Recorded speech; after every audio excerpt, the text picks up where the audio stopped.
गरुड़ पुराण के अनुसार क्या होता है मौत के बाद। मृत्यु को लेकर हर किसी के मन में सवाल होते हैं और सदियों से इंसानों ने इनके जवाब ढूंढने की कोशिश की। कई धर्म और विश्वास बने और लोग सब में कहीं ना कहीं मृत्यु के बाद आत्मा के होने का जिक्र करते हैं और स्वर्ग नर्क की बातें होती है। जब भी हमारा कोई दोस्त या घर का कोई सदस्य मरता है तो हम अक्सर ये सोचते हैं कि अभी वो कहाँ गए होंगे, या ऐसे ही बैठे बैठे कभी याद आती है तो हम सोचते हैं क्या वो अभी भी हमारे आसपास हैं, हमें सुन रहे हैं, या फिर दूर आसमान में तारा बन चुके हैं, या कहीं है ही नहीं और मृत्यु के बाद सब खत्म हो जाता है। इन सभी सवालों के जवाब विस्तार से लिखे हुए हैं गरुड़ पुराण में। गरुड़ पुराण हिंदू धर्म के 18 प्राचीन महाकाव्यों में से एक है।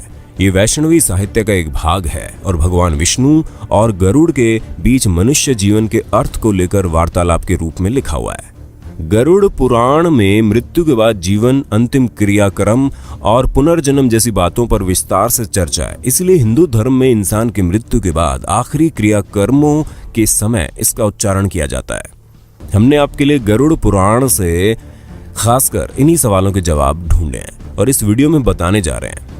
आप इसे ठीक से समझने के लिए अंत तक जरूर देखिए और सब्सक्राइब करना ना भूलें, क्योंकि हम ऐसे जीवन से जुड़े रहस्यों पर वीडियोस बनाते रहते हैं। तो चलिए फिर शुरू करते हैं। मृत्यु के बाद क्या होता है। मृत्यु के ठीक पहले, मृत्यु के दौरान और मृत्यु के बाद क्या होता है, ये गरुड़ पुराण में अच्छे से समझाया गया है। जब एकदम से कोई इंसान की मृत्यु होती है तो हमारा रिश्ता एकदम से टूट जाता है और अक्सर ये कामना करते हैं कि क्या उनसे फिर कभी मिलना होगा या बात हो पाएगी।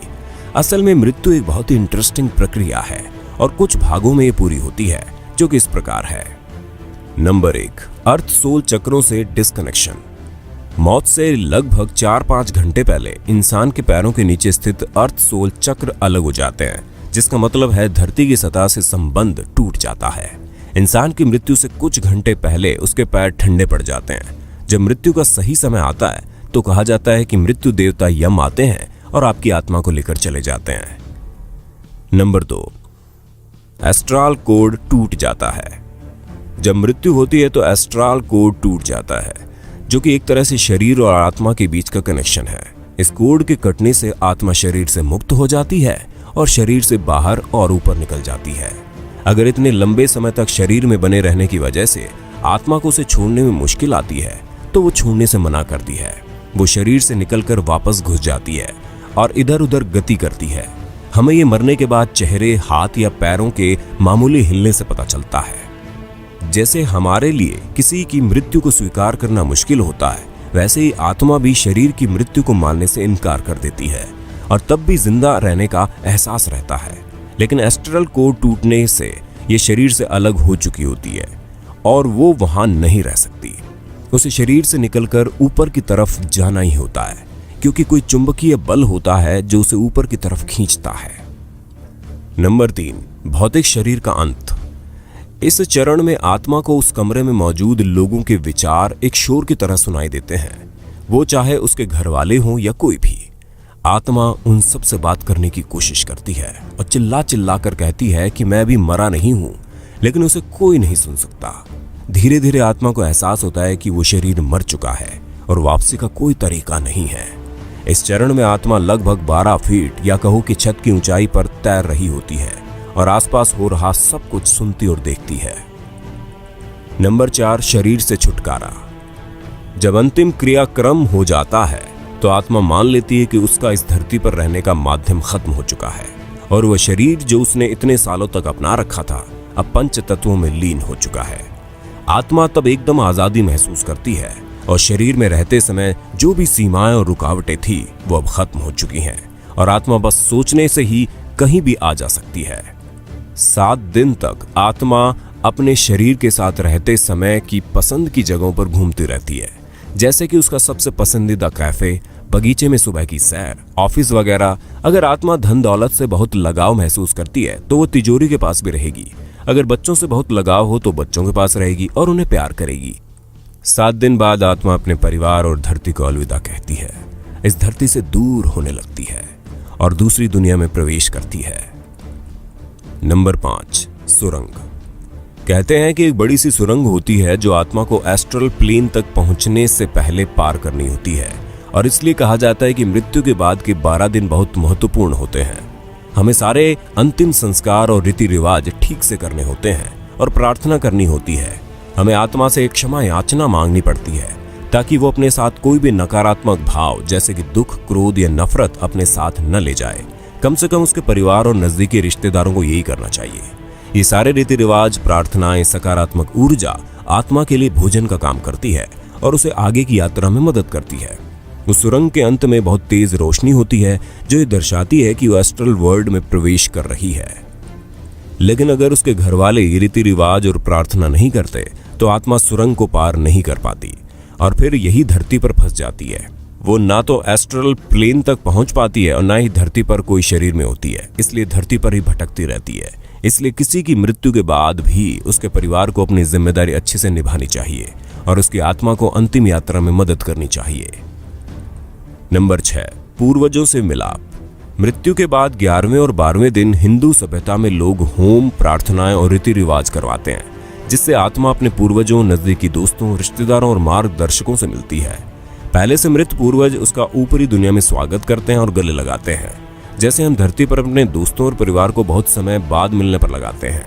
उसके बाद आत्मा अपने मार्गदर्शकों के साथ धरती पर पूरी की हुई जिंदगी को महान कार्मिक बोर्ड की मदद से गहनता से परखा जाता है। यहीं पर एक दिव्य प्रकाश की उपस्थिति में पूरा जीवन देखा जाता है। नंबर 7, जीवन का सार। यहाँ पर कोई जज नहीं होता और ना ही कोई भगवान। आत्मा खुद ही अपनी जिंदगी की समीक्षा करती है, जैसे पूरी जिंदगी वो दूसरों को जज करती थी। आत्मा अपने साथ हुए बुरे के लिए क्रोधित होती है और बदला लेने की इच्छा रखती है।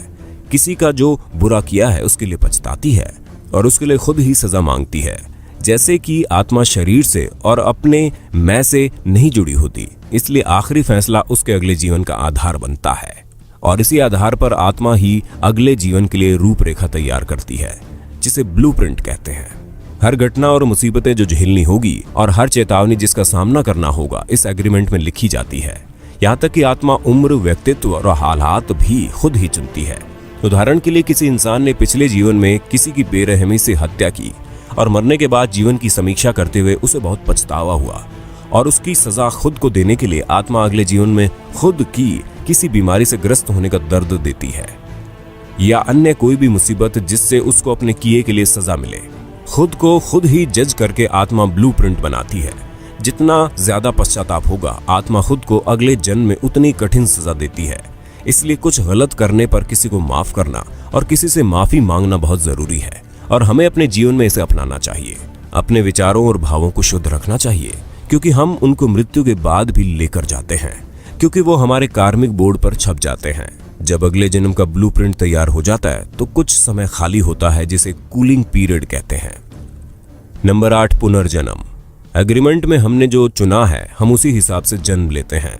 हम खुद ही अपने माता पिता चुनते हैं और माँ के गर्भ में या तो एग फॉर्मेशन के समय या चौथे 5वें महीने में प्रवेश कर जाते हैं, कभी कभी तो जन्म से एकदम पहले भी। ये ब्रह्मांड इसी तरह से डिजाइन किया गया है और हमारे जन्म के स्थान और समय से हमारी कुंडली बनती है, जो कि जिंदगी का ब्लूप्रिंट होती है। कभी कभी हमें लगता है कि हमारी किस्मत खराब है और हमारे ग्रहों में दोष है, लेकिन असल में वो बस आपके ही एग्रीमेंट का हिस्सा है। दोबारा जन्म के बाद अगर 40 दिन तक बच्चे को अपना पिछला जन्म याद रहता है और वो उसे याद करके अकेला होते हुए भी रोता है और हंसता है, उसके बाद पिछले जन्म की सारी याददाश्त चली जाती है और हम जिंदगी ऐसे जीते हैं जैसे हम पहले कभी थे ही नहीं। तो ये है जीवन और मृत्यु का सार, जैसे कि गरुड़ पुराण में लिखा है। अगली बार जब किसी दुख या समस्या के लिए भगवान या किस्मत को दोष दो तो याद रखना ये सब आपने ही चुना है और आपको ये स्वीकार करके उनका हिम्मत से सामना करना चाहिए और अगले जन्म में अच्छा हो सके उसके लिए अच्छे कर्म करें, सबसे प्यार से पेश आए।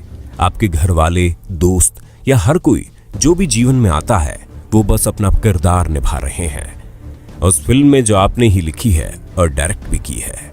इसलिए हम कभी मरते नहीं हैं, ये सफर चलता रहता है और हम दोबारा मिले इसके बीच में एक लंबा ब्रेक हो सकता है और कुछ नहीं। दोस्तों, ऐसी अन्य जानकारी के लिए चैनल को जरूर सब्सक्राइब कर लें और बेल आइकॉन जरूर दबा देना। फिर मिलते हैं नई वीडियो में। धन्यवाद।